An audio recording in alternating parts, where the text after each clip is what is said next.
Welcome, everyone. My name is Linda Dwyer, for those who don't know me, and I'm a volunteer with the NAB Research Center. And I want to thank you all for coming to this program, which is about many of the families of San Domingo in Wicomico County, a free black community that was founded in the early 1800s. I imagine most of you know where San Domingo is, but for those who don't, it's in a rural area between Mardella, sort of between Mardella and Sharptown. And so our guests who will talk on this subject tonight are Newell Quinton, far left, and Rudy Stanley, both of San Domingo. Don't be surprised if they refer to Rudy by another name. Eugene, correct? Correct. You might hear that come from Newell because he goes by a couple of different names. His middle name, correct? Or I might call him cousin. Cousin? Okay. Newell is back here at the NAB. He participated in a panel discussion that we had here about a year ago on the Rosenwald schools, series of elementary schools, of which one of them is in San Domingo. And upon retirement, Newell returned to San Domingo, building a home on family property. He has been active preserving the Rosenwald Elementary School. He can talk about that some, and as a community center. And speaking on the subject of San Domingo history, if you Google San Domingo, Maryland, most likely you'll find Newell's name come up. So he's very been avid in trying to promote the history of San Domingo, and he's very active with the church. Rudy Stanley is a teacher at Wicomico High School, is that correct? Correct. And he's been an avid collector of historical photographs, family photographs, community photographs. I'm not sure if I met you before this, but I know for real I met you at the African American Family Tree workshop we had here about a year ago. And he participated in that, and he brought with him 2 thick notebooks of photographs. And it was those photographs that inspired us to have him here and have Newell back to talk about families of San Domingo. So often the history has been just the earliest general history of San Domingo, but we wanted to feature the families, many of whom are in these photographs. The NAB Center is planning another family tree workshop in March, I believe. April, excuse me. And we hope this discussion will help us all think more about our family histories. Both, if I have this correct, and you'll have to correct me if I'm wrong, but both Newell and Rudy share an ancestry traced back to the San Domingo founder, James Brown. And I met Newell's mother and some of his siblings long before I met Newell, because he was living out of the area. If I have this right, she did not go to high school, and her name is Mary Louise, with her nickname is Tip Quinton. But she and her husband managed to see to it that all of her children went to college. She was born in a tenant house. Well, it was probably in the 80s when I first met her, and I told her she still had the same legs. And that's your grandfather, correct? Mm-hmm. And I wasn't sure if Tip would come, so if I thought I knew she wouldn't, and if otherwise I would have quickly deleted one of the next pictures, so because she would have been embarrassed. If I have it right, this is the tenant house that she was born in. It's since been torn down. And that's her. That's the one that she would be mad at me if I had it. There's Rudy. And I'm assuming these are your parents? Yes. Judging from the notebooks you have. Yes. And you're traced back to James Brown as well. And I'm sure I don't know if I have all these correct, but I just wanted to show these because everybody has an ancestry chart of some sort or another, and I just thought it would be really nice to show it. And Tip is one of my favorite people, and I wanted to attribute her a little bit because she was born in a tenant house. understood early on the importance of family owning property, and she made sure that she would own, she would never live on someone else's property again. So, and she lived up to that, and she's still with us, but couldn't make it. And you can actually see a glimpse of her and other family members. I don't know if either of you are in a film produced by Pac 14.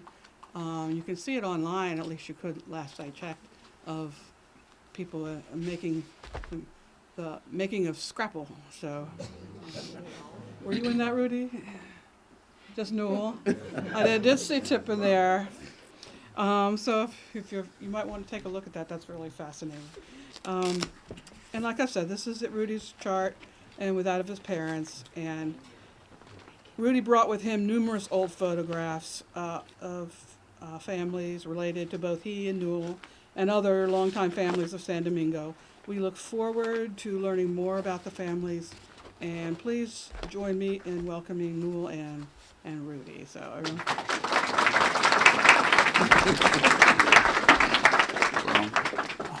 good evening. good evening. Before we get started, there's a lot of, in my opinion, some dignitaries in the room. People who know much more about San Domingo than I do, but I won't put them on the spot, but just be, so that the others in the room will know that I'm not alone. So if you have any questions at all, this is a great time to ask them. Because there's a lot of people here who born and raised in San Domingo and certainly know it. And I must certainly recognize Mr. Hubert Brown. Because even before we said, why don't you stand up, Hubert? Because Eugene and I were talking about that, and he says, you know, we don't need to be up here. Hubert should be up here. You know, even since I was fortunate enough to move back home, Hubert was working on the genealogy of families in San Domingo, tracing back to James Brown. And as Linda said, I am the great-grandson of John H. Quinton, who married the granddaughter of James Brown. And that's my connection to James Brown. So Eugene and I are related on both sides of the family. As my mother's a Stanley, and his father's a Stanley, his grandfather and my grandfather were brothers. That's okay. We're not embarrassed by that, because there's a lot of people in San Domingo who are related on both sides of the family. So, but anyway, let me give you a timeline, because it's in talking about San Domingo, there's many different directions that you might want to go, and I just need to be comfortable to let you know where I am at. Because I said there's many people in the room who know much more about San Domingo in particulars than I do. But for me, my timeline, I'm going to say, let's say between 1950 and 1970 is a good reference point for me, just for purpose of discussion, to really, and I'm going to try to give you a picture or depiction of San Domingo. Oftentimes people talk to me about the school, and they will ask me, well, gee, how big is San Domingo? What's San Domingo? And I said, well, it's kind of hard to define that, because as Linda said, the bit that I've been able to learn, and certainly what my parents taught me, with the owning of property was very critical to the families of San Domingo. And so during my youth, as you plot the family plots of San Domingo, you would get a good geographical layout of the community. And so when I look at the generation, not the great generation, but the generation before that, generation of, let's say, my great-grandfather, those people lived and died to own property. And so when I look at the deed of my great-grandfather, it points out the land that he purchased. And I'm assuming that most other families did the same thing, because ownership of property was so critical to black people at the time.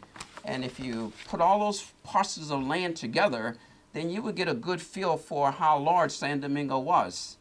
And so for reference purposes, I would say if you, I this afternoon, in thinking about what I would say this afternoon, I told Eugene, I said, you know, I took a mental trip, what San Domingo looked like when I was, 10 years old, going through grade school until I finished high school, and it was a robust community.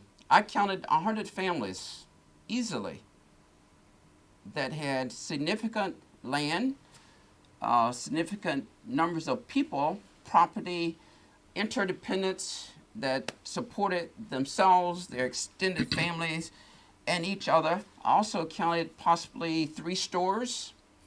My great uncle, Norman J. Brown, I stayed with him probably up till I was 12 years old during the daytime because my mother was working in the field, and my siblings who were older than me were also working in the field. When I became 12 years old, I joined them in the field.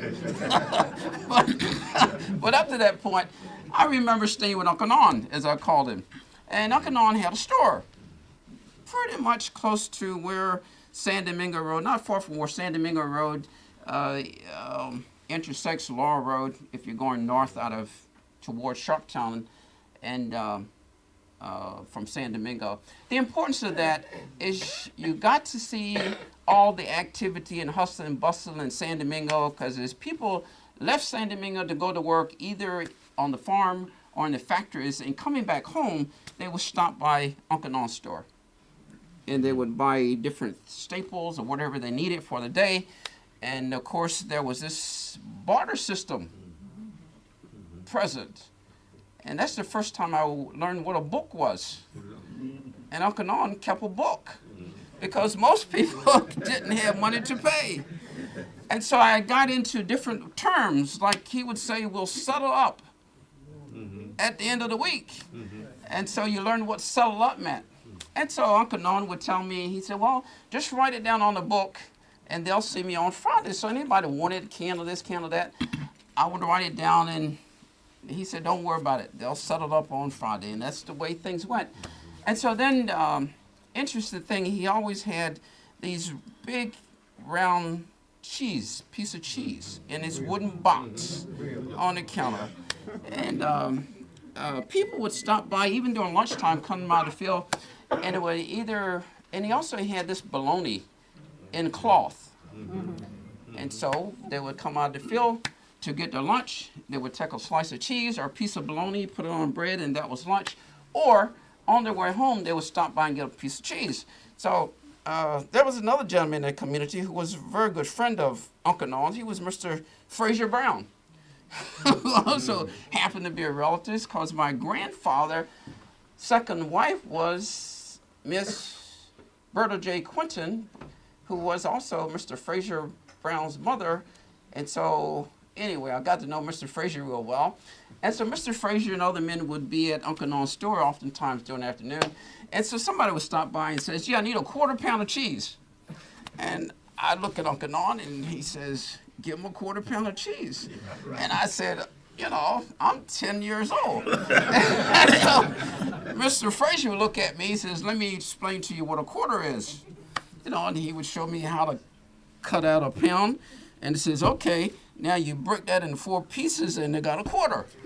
And ever since that day, I remember what a quarter pound of cheese was.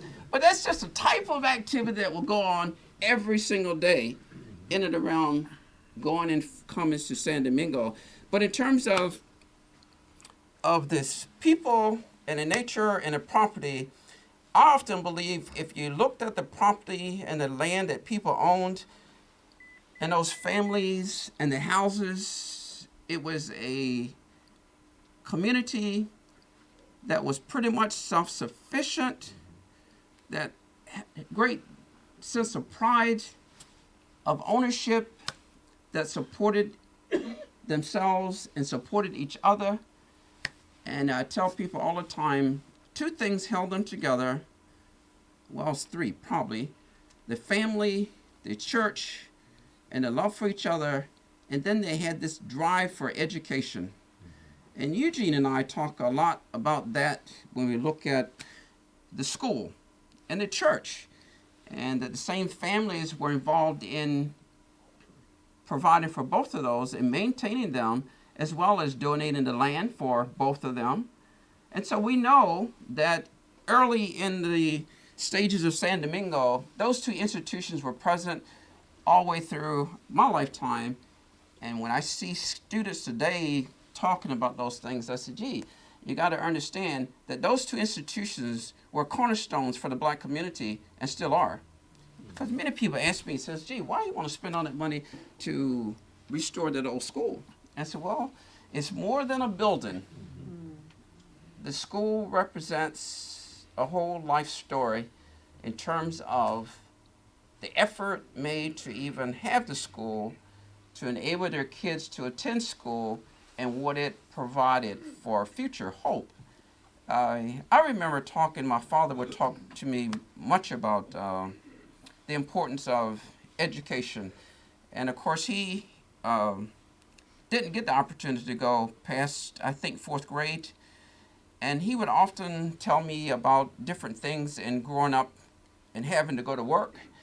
And what happened in his lifetime of many people who left San Domingo for a better lifestyle traveled to Wilmington, Philadelphia, up and down Highway 13, not across the Bay Bridge. The pathways at that time were up and down 13. So his older sister, Alma, had promised him, as being the baby of the family, that when she was married and she lived in Philadelphia, that she would come back for him and take him to Philadelphia so that he would be able to go to school.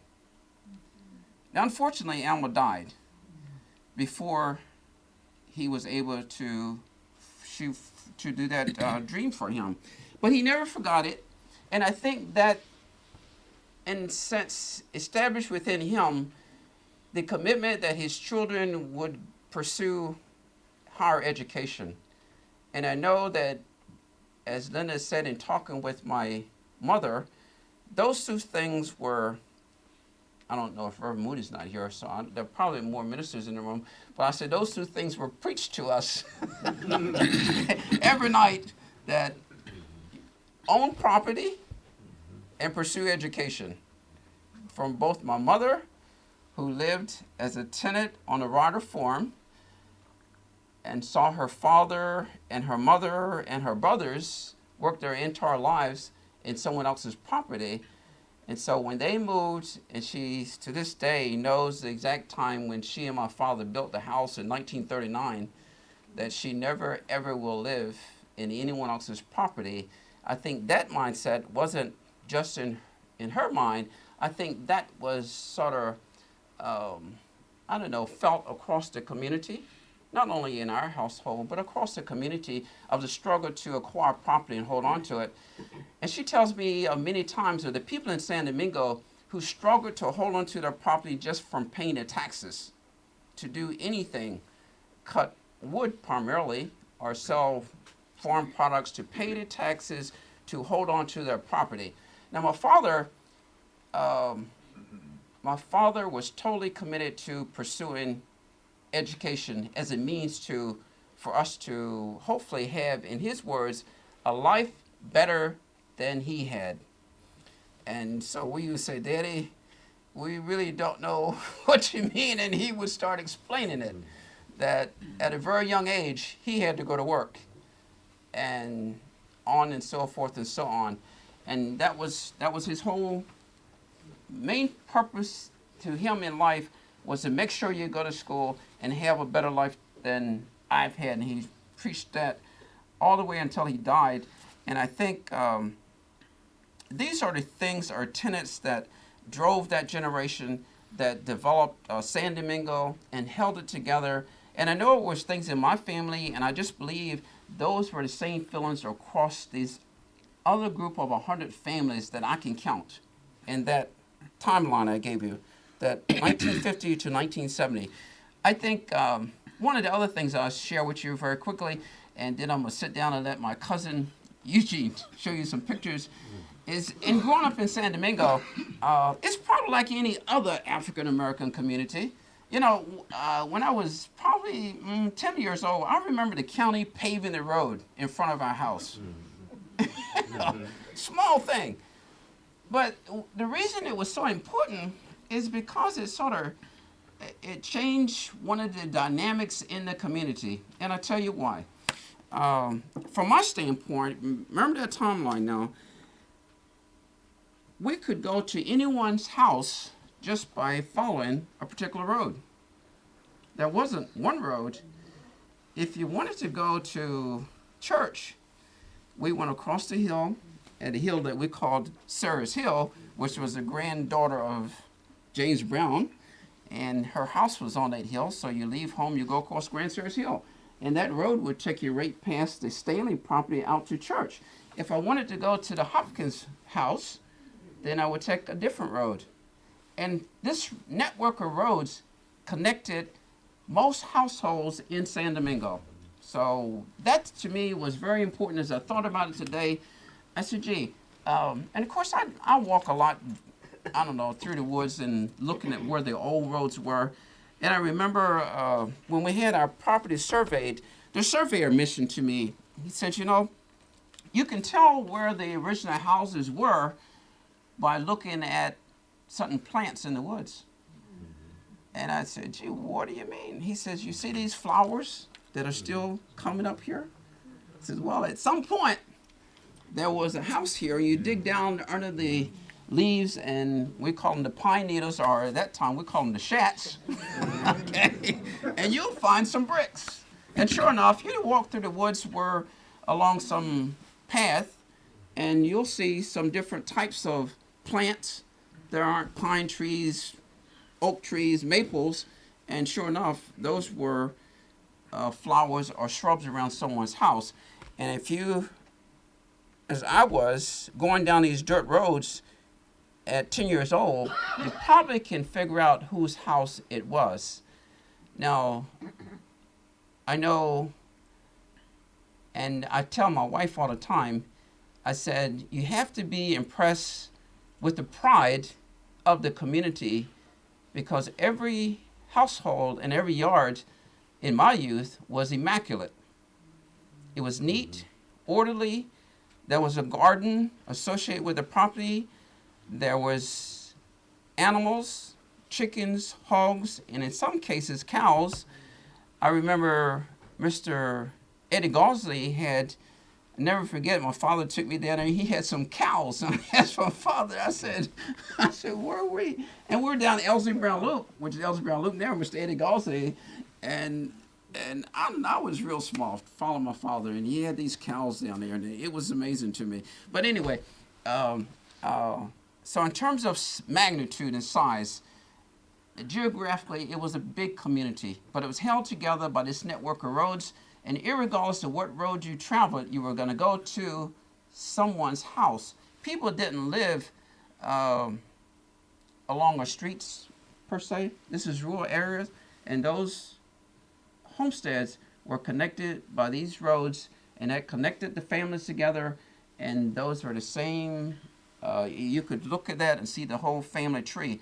I know that I asked my father also, I said, where did our great-grandfather live, his house? And he said it was up on that hill.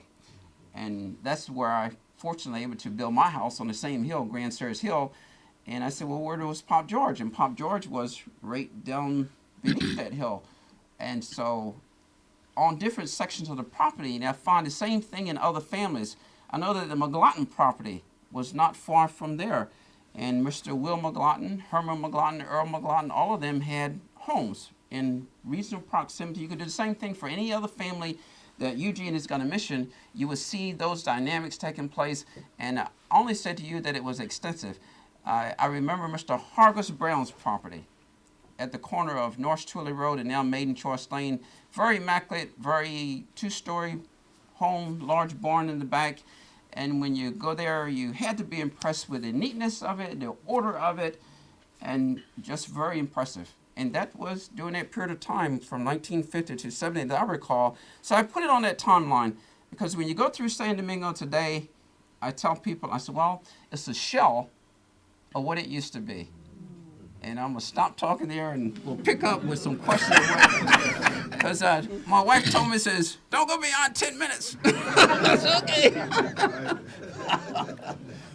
I let him do all the talking most of the time anyway. Now, when you talk about San Domingo, I do the genealogy thing. And I got caught up in genealogy from Hubert, who he mentioned. Probably about the late 1990s, Hubert, who is a cousin, came down and he was looking into the families. And we discovered that James Brown had two sons. He had Bard and he had Leonard. So we kind of made an uncalled for deal in that when Hubert went back and looked, he came through Bard's line and I came through Leonard's line. So therefore, he started looking up Bard and I said, okay, I'll look up some of Leonard. Well, Hubert's retired, so he got a lot more time than I do. So in looking at that, we found that James Brown had just the two boys, and he had Harriet, Ardella, Eliza, Emmeline, and Mary. The rest of them were girls. And now, most people like to credit James Brown with San Domingo, but actually, there were two ladies, Betsy Dutton and Rose Anthony. And the three of them together purchased most of the land of San Domingo. I think Betsy Dutton was the first lady that bought the land, and then James Brown came in, and he, I think as Hubert was looking through, found out that he purchased something like 75 acres. And the amazing thing that we found out from this is that you're talking about James Brown, who was an African-American man, and you're talking in the early 1800s, and he paying $300 and $500 cash for land. So that's highly unusual. And as Brother Quinton said here, what happened was it was a family thing. So most of, when you look at San Domingo, you look at, we call it upper and lower. Well, Bard maintained most of the upper part of San Domingo, and Leonard maintained most of the lower half. In the late 1850s, when James Brown died, and his will and deed and so forth, and Bard being the oldest, he dictated what happened. And as Brother Quinton was saying, the same people, the Browns, are the ones that instituted the land for the church and also the land for the school that we talked about there. Now, in talking families and so forth, as indicated there, then you, Brother Quinton talks about the education and so forth, and he's a little older than I am. And well, I say that because, in the education in the area, there were basically only two schools we went to. That was UMES or Morgan. Well, most of them, Boyd was in the woods. We didn't go to Boyd. We were already in the woods. So, but a few of them there. But Brother Quinton and Brother Melvin back there came out together, so they went to Morgan. Well, they were 4 years ahead of me. So I decided I was going to Morgan with them. We would go across the water. Yes. And so they came out the same time I was going in. So that's one of the reasons my mother went to 8th grade and my father went to 7th grade. So neither one of them had an education, and one of the things they wanted was for me to get an education. And my sister, whom I thought was going to be here, where is she? There's my sister, okay, back there. Well, when you're talking education, my sister graduated in 1948. That's the same year I was born. And what happened is in Wycomico County in that year, it was 11th grade, and I keep telling her that the kids were so bad that they added 12th grade the next year because her class had graduated in 1948. So after that, they went to the 12th grade. But the amazing thing about that is the same year that she graduated is the year I was born. So, she constantly tells me that I stopped her from going to school and she threatened to drown me a couple of times. But fortunately, she didn't do that, and I'm still here. So we went to the school that he's talking about. It was right down the road from where I was. He had a longer trek than I did. It was only about 100 yards where I went to school there. And the thing we understand about the families in the area, and that he says my parents moved around a lot, and they built the house in 1947. And the reason why I say that is because they was living in Delaware, and in 1948 I was born. So therefore I was conceived in Delaware and born in Maryland. Fantastic. So, education was that key thing there, and dealing with the school and so forth. And as one of the things I tried to do many times was to put together families that lived along the road back in the day when school was there, and I have gone through and I've talked to some of the people in the community. One of the oldest ladies that's still alive is a lady named Miss Martina Gaines, who is, I think this coming December will be 102. And she lives down in North Carolina, and she had great history about the community. When I talked to her back in the 90s, and I did, following Hubert, I went over and got the census. And the 1850, 1860, 1870, when I got the census and went back and talked to her about people, she could tell me where they lived and what they did. And she was in her 90s then, which was great. And see, I started genealogy a little late. If I listened and started a little earlier, my mother died in '88, so I hadn't even started then. And she had given me partially a family tree, and of the Hopkins side of the family. My grandmother was a Hopkins, which she showed up there, and my father was a Stanley, which is how we get tied up here in Will Stanley, Right. which was his grandfather, and Horace Stanley was a year older than his. Right. That's why they were brothers and so forth. And Jeffy and Ida, which was up there, was their parents, who was one of the oldest, born in the 1850s. So I talk a lot about the family tree part. As far as families are concerned, and I came back to San Domingo and lived. And one of the reasons why I came back to San Domingo was the fact that my mother had heart trouble just about when I was about to graduate from college, and so therefore I came back home to stay with my parents. If not for that, then probably I would not have been back. I probably would have been like Brother Quinton, who stayed away, and then after he retired, he came back home and to make a living there. Smelling also went away and came back home. A lot of them went away and did not come back home, and a lot of the young people found it somewhere else. I have a daughter who says, "Dad, there's nothing." She's 31. She says, "There's nothing here. I come back and visit, but only stay a short while," and then she leaves. When we were growing up, San Domingo was a wonderful place. I mean, the things that we did, Brother Quentin and I, we actually ran the playground there he ran the playground. We had a playground down there, and we ran the playground for years. Reverend Mack, if you remember Reverend Mack, he was the playground counselor, and he used to come down with us. And Mr. Galls is sitting here. He was a retired educator there, and he ran the playground. The playground was one of those center of activities that drew the community together. I mean, sometimes in the evening when we played places like Hebron or Quantico like that, you'd have 100, 150 people out there, enjoying a softball game in the evening and so forth. And it was just such a wonderful living. It's a shame now that young people cannot enjoy themselves like that. And we used to come over, actually, and we'd come over when we played Lake Street sometimes. And that's before it deteriorated. We played Lake Street softball there on Lake Street, and that was, it was a great playground there and so forth. But I don't know, things have gone down the way now, and young people now do not find enjoyment in that. And we didn't have the TV in the house, so therefore you had to stay out. And Brother Quentin came back home to work. My theory was that when I came home from school and my dad told me that garden better be straight, I said, when I got old enough, I didn't have a garden. I was going to eat from somebody else. So I eat from Brother Quentin. As you heard the hog killing, I go up every once in a while with him. I think we used to do it on Thanksgiving. Yeah, we'd go up sometimes in the morning. Matter of fact, I went at one time and did a set of pictures of hog killing and so forth. But I just go up there and get scrapple and sausage from him and so forth.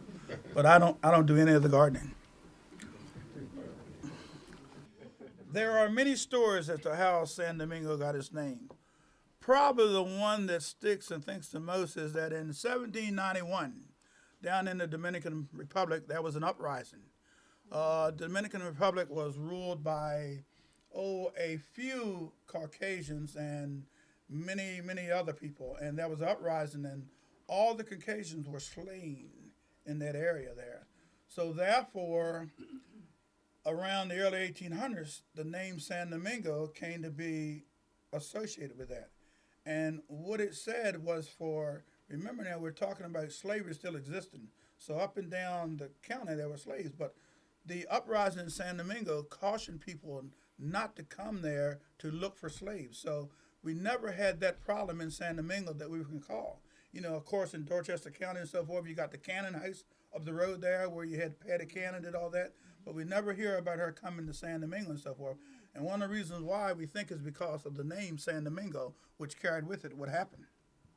Now, there are other stories about the fact that it's so sandy down there and all sorts of things. We like that one better. James Brown now when Brother Hubert and I started searching that, they tried to tell us that James Brown sailed from the islands in the 1600s, but we find that could not be so because the grave site that we have of James Brown, and we do have a grave site in San Domingo, which is one of the oldest ones around, of James Brown, and his birthday is set at 1792. So if he sailed in 1600, then that made him an old man. And then as, I don't know, Hubert has done more extensive work, but we could not find his father, who James Brown's father was. Now, we found some information about some other Browns, like George Brown, that could have been related.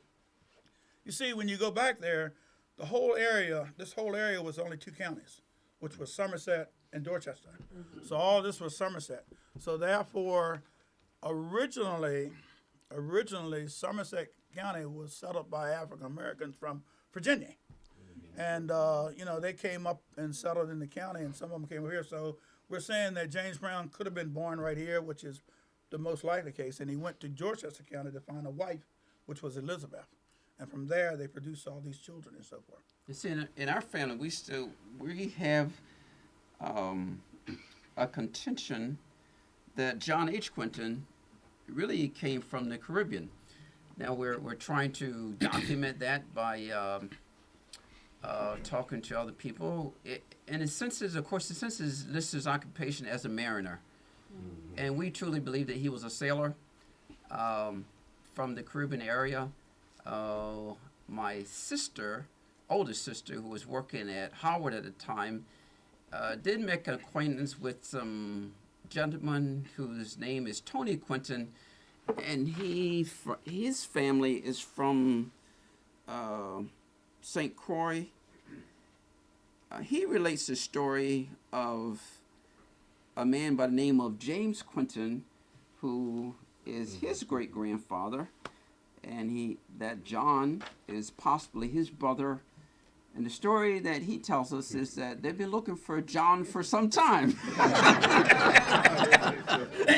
Because the family there in Jamaica or St. Croix, well, it seems that St. Croix at the time was a big connecting point for these sailors, that one member of the family left with all the money, and they couldn't find him, and his name was John. So Tony tells us that he believes that we are his distant cousin, and sure enough, we're trying to validate that by talking with Tony and his side of the family, who still live in St. Croix. But he says that John actually originated in Jamaica, and he's a sailor. And sure enough, when we surveyed our property, the surveyor did find a ballast stone used as a marker on the property. And of course, in those days, ballast stones were used to level the ship, so that those ships would sail level up and down the waterways. And so I still have that ballast stone in my garage that was used as a marker for his property. And as Eugene said, he purchased his property. I pulled his deed out here in 1899.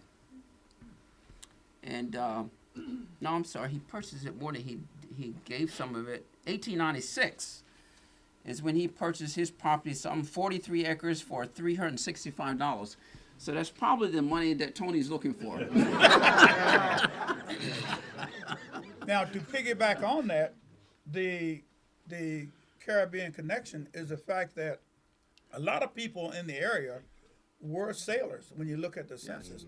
And one of the things we said is, like the Quintons, that one of the things they did was that they sailed out of Riverton, which is down the road from Sharptown, is where most of them sailed out of. And they did that in the wintertime, when it was winter up here. They sailed and took crops and stuff down to the Caribbean, and they stayed down there in the winter months, and they came back up in the summer. And that's one of the things we find as we look at some of the families, like the Watts, Stephen Watts, who married Louisa Stanley. He was traced back to the Caribbean, and a few of those other families in there that were traced back to coming out of the Caribbean. One of the things we can say is that in the area of San Domingo, as I look and went back, all of San Domingo at one time was owned by Caucasians. Where I live now, there is a cemetery, and I walk cemeteries all the time. My wife, goes with me. She'll sit in the car sometimes. I see a cemetery riding around. I walk her there and see what's happening. But right down the road from me, where I live on the Copeland Road, is a cemetery, and it's an old one that's in the woods. And when I go in there and look at the graves, they are Englishes. And I know I see people in here like Bill English. I asked him was it his family or not, and because there's the little gates around them, and I look at the tombstones, and they died like 1848, 1839. So they're right there, and in the old days, most families buried their family right on the land and so forth. So what I'm saying is that probably there was so much land that they didn't mind selling land to these people here, and the Rose Anthony and Betsy Dutton and James Brown. And we were saying that we don't know because when you look at the census, most of them are not classified as black. They're classified as, what's the word I'm looking for? Mulattoes, So, they might not have known what's going on and so forth. And then again, understand that most people wanted the land by the river. They didn't mind if you're going to walk back in there, you can have that because I don't want that land back there because at the time, the river was the means of transportation. You're talking about Sharptown just being established around the 1770s, something like that. So that was a nice neighborhood and coming through the river there. So, you're going to walk a couple miles up there, then you want that land, that's fine. We're not going to use it. So I'm believing that that's one of the reasons why they sold the land to them. And then to get money, to get cash money, which is, as we look at a lot of the transactions, were cash money. Understand that when we say San Domingo was a self-sufficient community, in that we had skills right there. Skills, Lots of yes. different skilled people that did things like blacksmiths. Yes. And you had your horses, so you brought them right there to have them shoot and so forth. The other skills, they had a lot of the sewing and all those things like that. Like, I can remember my mom making things like the feed man would bring the sacks, and we'd take those sacks and she'd make different things out of that and so forth. So a lot of that was skills that they used. And we don't want to understate that because there were significant skills in the community, and one trade was caulking. Significant number of men worked in the boats caulking, and unfortunately, one of the, as Eugene and I talk a lot, I said, gee, I should have been paying more attention and held on to some of those tools that I know Mr. Fraser Brown had of caulking boats, and they would travel from San Domingo to Cambridge to work in the shipyard. Mr. Hopkins would travel that far to work in the shipyards caulking boats. So they had significant skills that they supported each other with. Now, I do not recall in my youth having to go outside of the community for any skill. And I say that very proudly because my father knew someone in the community who could do most anything, whether he was an automotive mechanic, a carpenter, as Eugene said, blacksmithing. If you name it, there was some skill there. And I was very impressed with these men as a young person. Of course, I always thought those men were huge because I was so small. But I remember probably one of Hubert's relatives, Mr. Naaman Brown. Yes. Very strong man. And my father would go up there, Mr. Nay would repair automobiles. And Daddy used to tell me, he says, now watch Nay. They didn't call him Naaman, they call him Nay. He said, now watch Nay. And I said, why do you want to watch Nay? And he said, well, he got to turn that bolt off with his hand. And sure enough, most of those he would just twist off. And then Mr. Harmon, Mr. Charlie Harmon, my father would say, he's going to come down and trim the hoofs on the mule this afternoon. And, of course, I was probably about, 10 or 12 again. And, of course, I was always a little leery of the mule. I would use it to cultivate and things like that. But when he told me he was going to trim the hoofs, I'd never seen that done. And I said, really? I said, isn't he going to get kicked? And he says, no. So I watched Mr. Charlie do this, and of course he just backed up to him and leaned on him and pulled his hind leg up. You know, he just backed up to him like this and reached down and pulled his hind leg up. And of course, the poor mule couldn't do anything because he had to stand on the other foot. And of course, then Mr. Charlie did, clean his hoof and cut it and all, and did the same thing to the front. He just leaned up to the front and reached down and picked up his front hoof and put it over his leg. And so I never forgot that. And things like that would go on. And then Mr. Frazier, anyone who needed water would call Mr. Frazier. And he would come by with this, and he block and tackle, and he would take a 5-foot piece of pipe and start it down, and you stood there, and he'd tell us, pull the rope. And you'd be pulling this rope, and this block of wood would come down, and he'd drive about 6 sections of pipe down, get down about 30, 40 feet, and he'd put a pump head on it and pump it off. And so most of the wells in San Domingo are probably 50, 60 feet deep, because that's the way they were drilled. And of course, if you got at a period of time where you got too much rust in the pipe and it didn't work, then Mr. Frazier would come by and take the head off with his shotgun and shoot down it and put the head back on and pump it off again. And that's what happened. Well, that's the way they lived. And it's those skills is what would, that's the way that they supported each other. What they needed, they knew who they were to call to come get it. Even at hog killing, we talked about hog killing. Well, the reason I continue to do hog killing because it was important to my mother. There was something that she lived with, and so she still likes to see it done. And in my youth, that was a tradition that the whole community did in and around Thanksgiving to provide meat for the winter, and that provided meat, lard, made scrapple, sausage, and most households in that community went through that soap. Yes, made lye soap, and it was just a question of which Saturday or which day you were going to be at someone's house helping them butcher a hog and go through this process. And there's duties for the women to make the sausage and the soap and the lard, and the men did the butchering, and the kids were not allowed to touch the meat because it was for the winter, and we did the pumping of the water and getting the wood. And I did that probably until I was about 16 because they didn't trust me to mess up anything. But it was the point being is that you had those skills that they shared their skills and their knowledge and kept that community together. I can't think of, I'm thinking about even as late as late into the 80s, there were people in that community that helped each other doing most anything that needed to be done. And I say it lightheartedly, particularly, and you got to know the people to appreciate it. And like Mr. Frazier, Mr. Ott, they were people who worked hard, but there was always a pleasant sense of humor, pleasant disposition with these people who worked and struggled so hard. And it's just a matter of listening to them. I wasn't going to tell this story, but I will. There were 3 or 4 barbershops in San Domingo. Mr. Raymond Brown had one. I forget what other. I know there's one by my uncle's house. Mr. Reed Gauzy was a barber.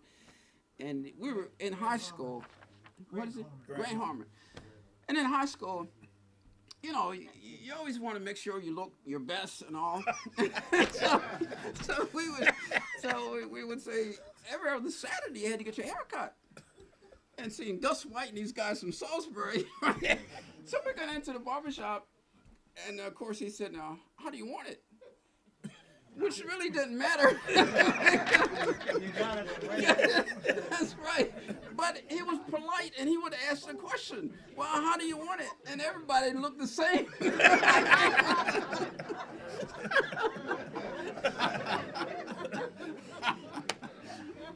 As you asked the question, the first thing that popped into my mind is that's the second time I saw my father cry. I saw him cry the first time when my baby brother died, and I didn't understand that. He was a baby, and I asked him what was wrong, and he explained to me that the baby had died. And then the second time was when the church burned, and he was sitting at the table and he was crying because the church had burned. Well, you want to? It was the late 70s, 78, 79, around in there. And if anything, it pulled the community back together again, is what it did, because I think Brother Rule over there was the chairman of that, and we were able to rebuild that church in a short period of time and to pay it back. And so that was a pulling together of the community is what happened. It was a tragedy for sure. But it was the whole community. It was devastating. Yes, it was devastating. See, San Domingo was truly one of those communities that, as he talked about, the church and the school were two of the driving forces in the community. I mean, we grew up at church and the school, you know. Mm-hmm. You were, you know, everything happened in the church and so forth. We, you know, even the youth that we had back then, we'd walk out there, you'd have a great time walking out there and walking home. You got to church, and Sunday morning you went to church, and you were there, and you were nice and neat because everybody knew you. So if you cut up in church, you know, it was quick like that. So, you know, it was a great experience. And like you said, back in the day when the lady was calling me, I said, you know, up until about the middle 60s, you knew every family in San Domingo. Yes. You know, you could tell you every family lived in San Domingo. I went away to college in '66, and when I came back home in '70, there were so many different changes in the community and so forth. And ever since then, what you say? What created those changes? I have no clue, sir. I was in college. Well, I think I don't know. A lot of the youth ask me that question and talk with them, and I think you know, it's just as we work so hard to pursue an education for better jobs and being able to provide for ourselves, the economic conditions and the social changes in the country affected that community like it affects most other communities. And so you had people in my generation were mobile at that time because of integration. They could live any place they wanted to. They could get better jobs. They, at that time, moved off the farm. They fortunately finished high school. And there was not the incentive to stay, or not incentive, but the limitation was you didn't have to stay in that defined area, that you could move and do a better way of supporting yourself. So those social changes also meant that the descendants of the families in San Domingo would not stay there. They moved to Salisbury, Baltimore, Washington, wherever, Philadelphia. And so people in my generation were the ones that didn't stay in San Domingo because of the changes from socioeconomic conditions were improving for the country, and they affected African American communities in that manner that they took advantage of the civil rights movement. It was a great benefit from that standpoint. But when you look at it from the standpoint of impact on an African American community of this nature, then it was a significant negative impact if you look at it from that standpoint. So you had pluses and minuses. In our community was the E.I. DuPont in Seaford, Delaware, that provided significant employment for people at a reasonable wage. Because up to that point, all the men in San Domingo were either working on the farm, in the lumber, timber, cutting wood, working in Marvel Package Company, or that about. And making whatever way they could. But that was another discussion my father and I used to have. DuPont provided them a way to make a significant amount of money, and Mr. Rule Gauzy here, he will laugh at me because I was a junior in college, I think. And up to that point, I had always worked on a farm during the summer. with Melvin, smiling back here, and we were working on the farm 10 hours a day, 75 cents an hour, you know. And at that time, we didn't think anything of it. That's what we did. That's what we had to do to get to enough money to go to college with our National Defense student loans. So, DuPont provided summer employment for some youth. I've forgotten. Fortunately, I was one of those who could work at DuPont that summer, and I was making $4 an hour. So I say to my father, I said, "Hey, Daddy, this isn't bad." So he says, I said, "Wait a minute now." I said, I was making 75 cents an hour, working 10 hours a day, and I would come home dirty, tired, what have you. I'm going to DuPont. I'm getting $4 an hour, and I'm coming home. I haven't busted a sweat. So I said, look, why don't I just see if I can't stay at DuPont? And that's when, as Paul says, when we had the reckoning. And of course, I was working at DuPont as a custodian, as a janitor, that I thought was great. Because it's from what I had been accustomed to what the opportunity I got just to work at DuPont that summer. So I said, wait a minute, this could work for me, $4 an hour. And so fortunately, I had a father that says, "Boy, are you crazy?" I said, "Nah, you're going to finish school and get out of here." Because he didn't want me to stay as a janitor. But, you know, from where all I knew about living at the time, right, is that, wait a minute, I'm off the farm. I'm working 8 hours a day, $4 an hour. I was working 10 hours a day, 75 cents an hour, tired and dusty and dirty every day. But he did a reality check with me. So thank the Lord for that. Yes. That it was really a relationship between Julius Rosenwald and Booker T. Washington that provided for the establishment of schools for the education of African Americans in the southern parts of the United States. And truly, the Rosenwald Fund comes on board during the second half of that building cycle, because the first part, Booker T. Washington was going around the country trying to raise money for education. And I forget where his biography says I think it was his trip to New York where Julius Rosenwald and Booker T. Washington joined forces, and then Julius Rosenwald endorsed the idea of education of African Americans in the southern states and provided a fund by which communities could petition the fund for building purposes. He had certain conditions there that the community had to provide a portion of the money, the county or the state had to provide a portion, and a portion would come from his fund. So there had to be an involvement of the school system as well as the community before his fund could be used. So it's truly from cooperation with Booker T. Washington and Julius Rosenwald that was done, and more than 5,000 schools were built across the southern states in the United States. And in Maryland, I think there were 250 some built, and in Wycomico County there were 7.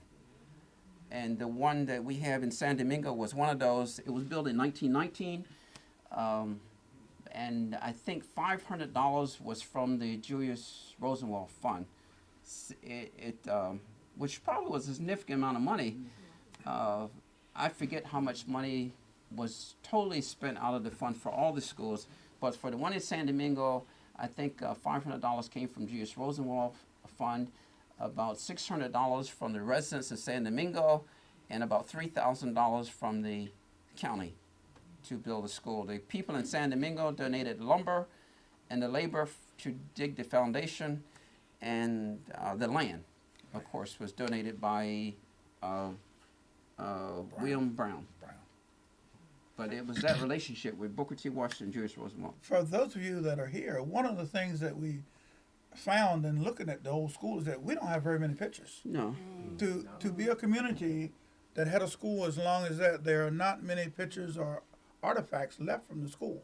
So this was a 2 by 3 inch photo that I happened to find from my sister-in-law.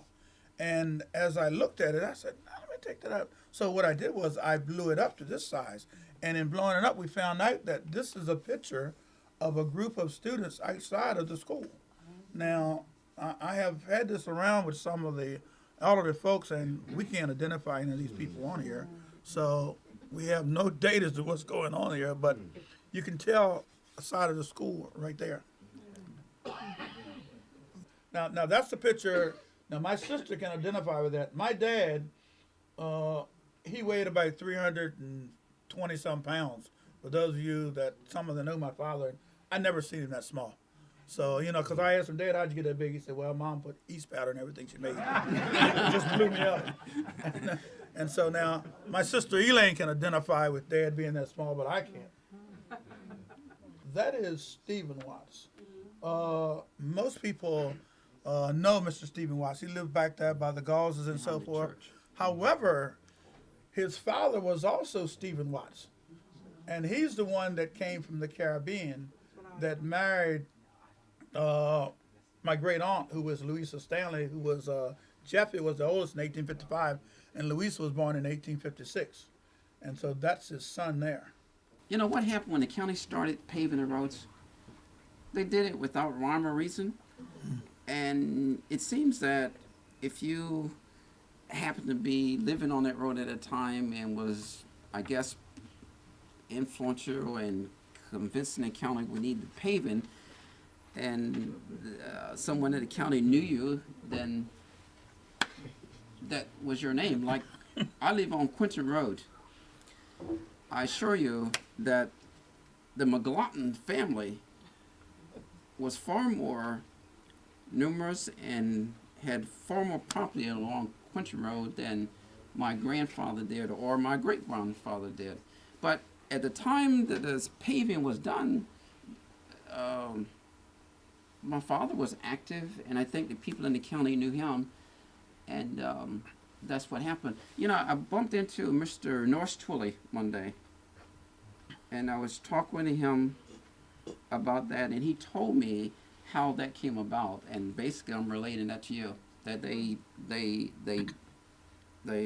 put names on those roads for, the most best known person at the time. But other than that, it doesn't have any significance. And if you we're reluctant to live on Quinton Road. if you look at the census back in probably about 1910 or 1920, then what Quinton Road is called McLaughlin Road. Yeah. It was called McLaughlin Road then. Yeah, because when I was going to school, as I said, there were more McLaughlins, Mr. Will McLaughlin, Murray McLaughlin, Andrew McLaughlin, Herman McLaughlin. Those were huge families, huge, lots of property there. But it's just at a time in the sequence of events that when that occurred, so we get asked that a lot when I go to, they say, "What's your address?" And I said, 25954 Quinton Road. I said, "Well, don't worry about it. It's just a coincidence, Yeah. But it's and like Elsie Brown Loop. I mean, people knew Mr. Elsie Brown lived in that area, and he was well known, very influential person, and I think that loop got his name, which is good. I mean, it helps a lot, particularly and people like Mr. Elsie, who was very, very significant person in the history of the community. I mean, it's good from that standpoint. Obviously, in the black community, they certainly didn't believe it was just or right, but it had an impact on their thinking in race relations. But it's like most other things at the time. There's a great limitation on what you could do. And at least that's the way it was relayed to me by my parents. I'm sure it was certainly discussed. On a good day, if I get my mother talking, she will still tell me about the occurrence of that and how sad it was and what a shame it was by the way that person here was lynched in Salisbury. But it was that period of time in our history where black people had limited influence and limited power to do anything. And so, I mean, I think they did a terrific job of holding on to what they had and developing and maintaining a lifestyle in a community as big as San Domingo became, and holding on to as much property as they did in face of all the hurdles they had to go over. So yeah, they talked about those lynchings and even how to interface with the white community. I mean, that was taught to us significantly, even in our education, even in our school system. It was you must excel just to be accepted. I mean, that wasn't just do your homework. It was you must excel to be accepted. I mean, that was from grade school through high school.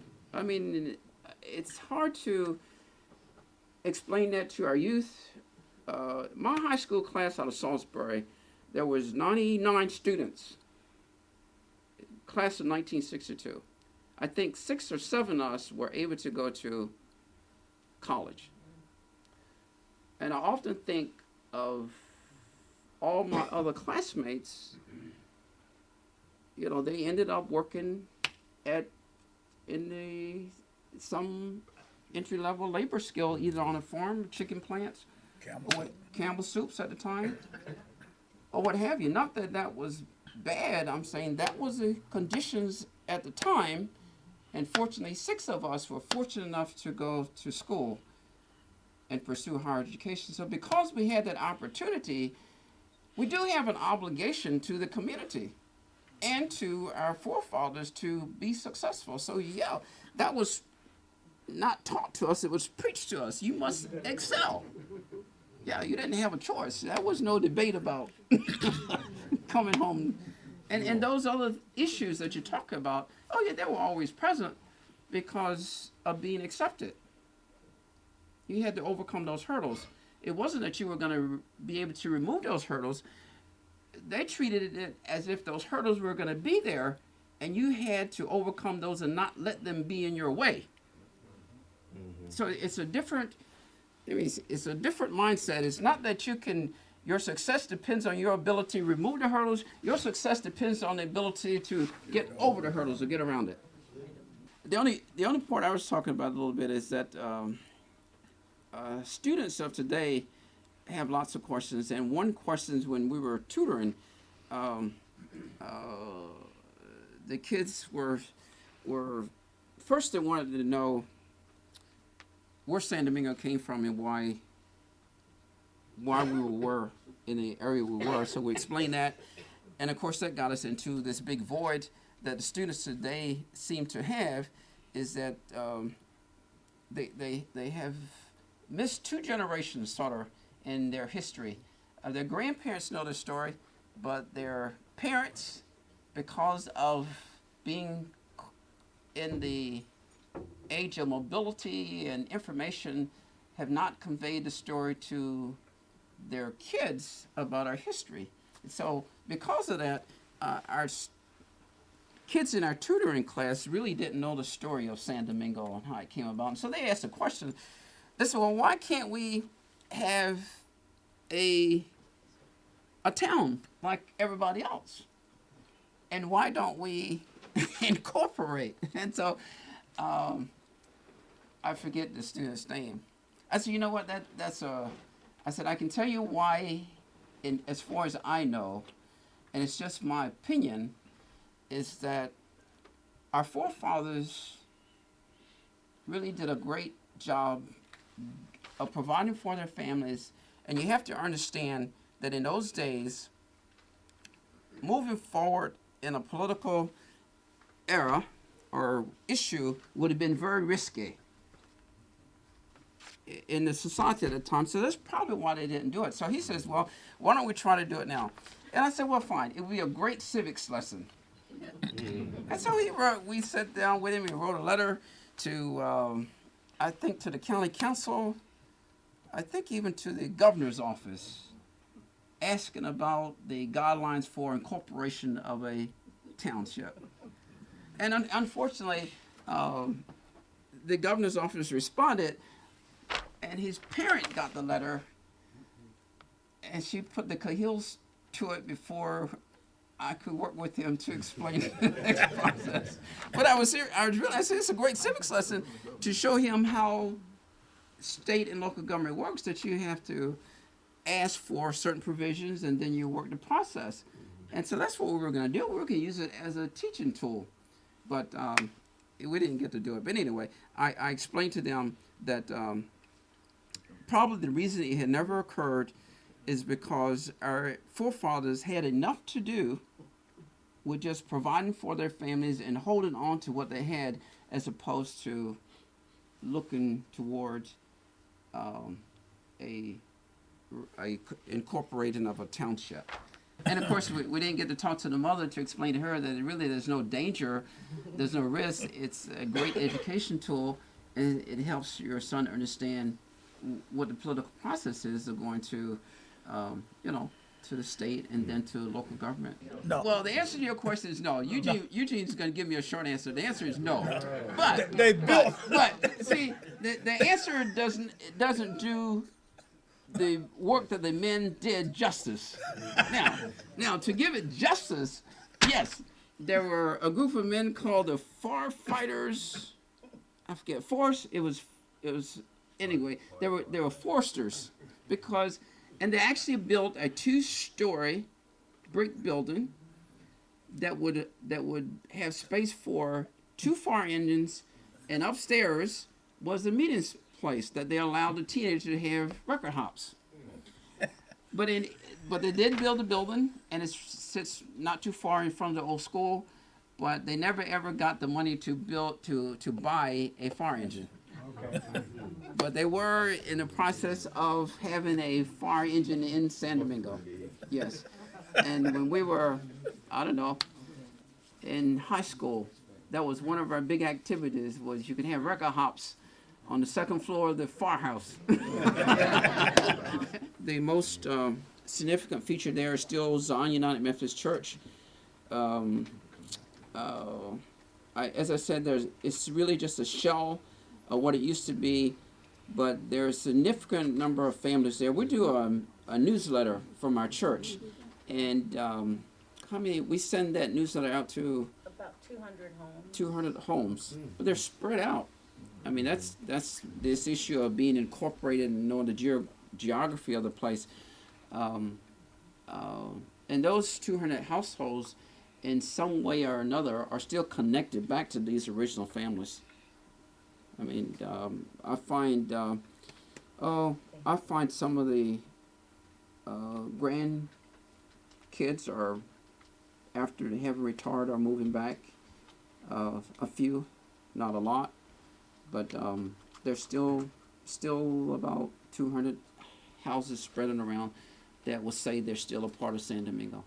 But the most important thing is the presence of the church, and people that live in other communities still worship at church because they have ties there from family.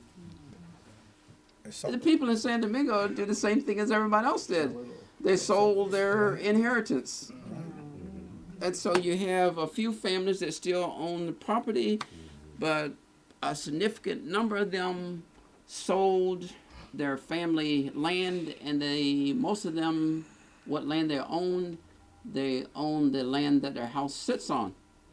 And that's different than owning significant acreage where they would have tilled.